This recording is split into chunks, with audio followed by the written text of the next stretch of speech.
So guys, in this video you will see Aisha Yesufu lamenting, crying, calling on the government that something needs to be done before Abuja will turn to what Abuja used to be before. She happens to give her story how the residents of Abuja were living in fears because of this same Boko Haram. Now they have started on Monday here, this recent bomb blast in Abuja. Guys, what is coming? We just hope and pray that this government will really stand and stand firmly to attack this issue of insecurity in Nigeria. It's getting out of hand.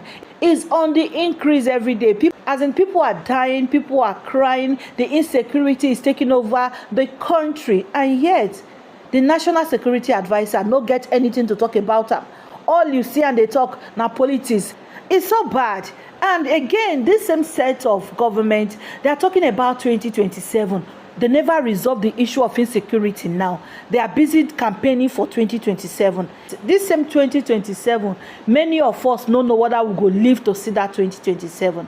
It's so bad. So guys, let me allow you to take a look for you to see how Aisha Yesufu really gave analysis of what is happening in Nigeria, how it started, most especially in Abuja, and where this thing is going to lead to if not properly managed now. So please drop your comment on this in the comment section. I don't know whether I'm saying Abuja is going to go back to the dark days when we literally were all afraid for our lives. You'll be on the queue, you're afraid whether a bomb is going to go off. It was such terrible times. I mean, people were in fear, people were in shock. I will never forget in 2014, all of this happened in 2014, right? That Emma Plaza bombing that happened. I was in that place in the morning. I had gone to buy, relaxer. Then I was still relaxing my hair. So I was going to do retouching. And I had lived opposite there before we moved from there to our own house. So I had lived in Candy Close, opposite from the upstairs that I used to live. I used to overlook Barnes Plaza and all of that. I used to send my son, literally my son was the one that used to go and do my check. I sent him to the bank with the check to go and pay the check in when I'm doing transfer to the, but then I had not started doing online banking. And so I sent my kids there to go and buy fruits during Ramadan. There's those fruit sellers, and because when my son came, he asked of them, like they were all affected, and my son was really hurt about it because he used to connect with them. He used to go and buy fruits and stuff like that from those people. And that morning, and I always said, if the people who had done that bombing decided to go that morning at the time that I was there, I would have been part of the victims that would have happened. I remember those days. There was one particular day when terrorists had sent letters. You know, some of these things, we tend to forget them as we move on and forget where we were coming from for certain things that people do. When I see people glorifying or just making it as if nothing happened, it's really like people died in these things. And I remember the day that my daughter, they had sent letter. You know, Boko Haram will do this thing where they're sending letters to people, threatening them not to come out. They had sent letters to schools, and a lot of schools didn't open. Some schools, a lot of parents didn't bring their children. And that day was the following day, the day after they sent that letter, was a prize giving in my daughter's school. And when we woke up, honestly, myself and my husband were just looking at each other. When we saw the whole news the night before, like, okay, what do we do? Do we stop her from not going? And then it's like, do we allow this fear? Do we allow this fear to someone to be crippled by fear and everything?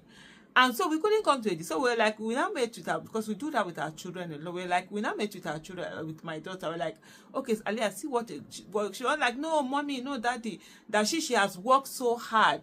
She had worked so hard for her results that she cannot allow anybody to stop her from going to school because they sent letter. And myself and my husband, we just looked at each other, and I took my daughter to school that day. I took my daughter to school that day, not because I was brave.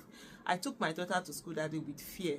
And I was going, and I didn't know whether when I go back to pick my daughter from school, whether I'm going to pick a child or I'm going to pick a body.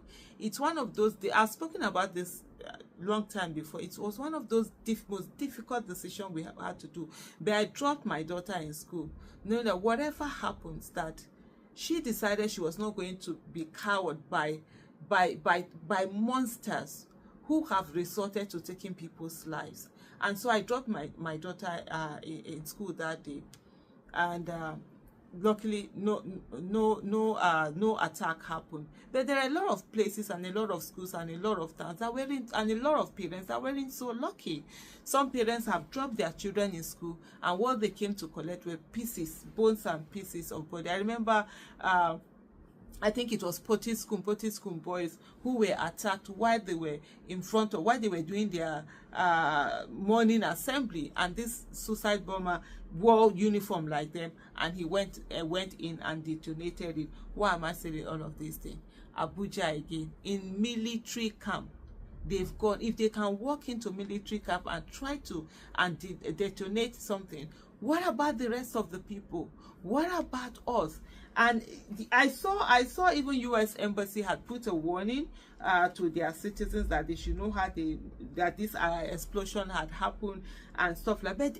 But this terrible illegitimate government, I don't know what the National Security Advisor is doing. There is no, it's as if they are downplaying everything. They just think that if they put media blackout where media don't talk about it, then this whole thing will go away. They are not, it's short. Borno State governor have been crying out. A lot of towns are being taken over by Boko Haram again. A lot of attacks going on. A lot of our soldiers are being killed. And yet you see there's silence. There's nothing from the illegitimate president and commander-in-chief. There is nothing. It's almost as if nothing is going on. Or, you know, I say, oh, don't talk about it. As if it's unbelievable. Nigerians are being killed every day. Military are being killed. Soldiers are being killed. Towns are being overtaken. It's so crazy that you're just sitting there and thinking, oh my goodness. Yeah, that's it. Oh my goodness. The National Emergency Management Agency, NEMA, has come out to say that that the explosion that happened on Monday afternoon in Abuja is a result of IED, that's a bomb carried by a suspected suicide bomber. And then they put it out on their verified X this thing that it was in front of Abacha Barracks, Mogadishu Cantonment, along Abuja Kefi Road. And then what they said was that it was the suicide bomber alone that died. Who is this suicide bomber? What is it? Up till now, for all the suicide bombings that have happened in Nigeria, there is not one that has been identified by the Nigerian authorities. Meanwhile, where was DSS? When they are going to do peaceful protests, DSS will tell you that they have intel, they've gathered this, they've gathered that, they've gathered those. Then you see DSS and you are wondering, DSS, where are you? When these people, can't you gather intel on terrorists? Can't you go after terrorists, alienate them, go after them? You understand? Use the machinery to level them. The country will be grateful for you because these are people who are killing people. But no, you will not see intelligence, police that will come after protesters. They are not there to go after terrorists. So military, this thing, DSS, or whatever you call it, it is only when it comes to protesters that they know they have mouth and everything to put it out there, and begin to talk about this issue. It's crazy. And then, in this report here by BBC, it also talked about the history of suicide bomb blast in Abuja, and it talked about the one that there's the one of 2010 that had happened.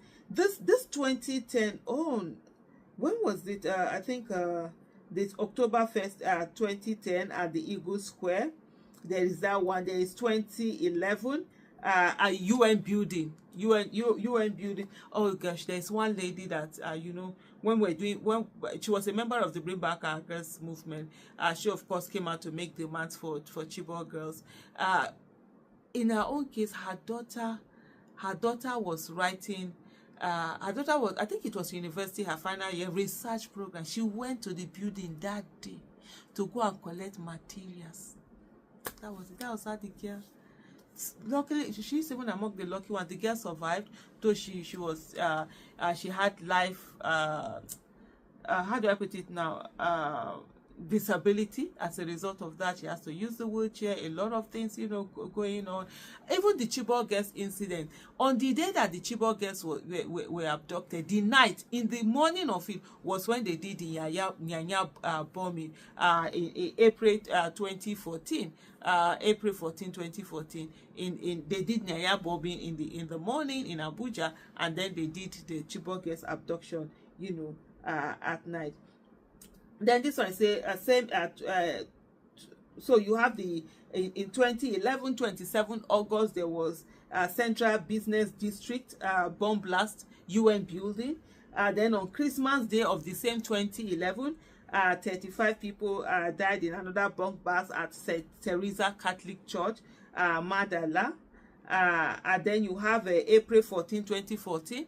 That's the one I just spoke about, which is the Nyanya bus park. And then on May 1st, May 1st at a nearby garage also, 2014, there was another blast that where about 19 people died. And then in June 2014, another bomb blast happened in one popular plaza for Wuse. That's the one I talked about earlier. That I said I was in that place that morning when that blast happened. October 3rd, 2015, two bomb attacks happened at the same time in two locations, one in Kuje, another one in Nyanya. And then you have then there was one in primary school in Buhari, January this year. And yeah, I think I remember that primary school on where they said some kids had picked, is it primary school Islamia, that some kids picked something. It's just crazy. The silence is nothing. Tinubu's illegitimate administration doesn't seem to be focused on anything. The National Security Advisor seems to be more focused on political issue than security issue.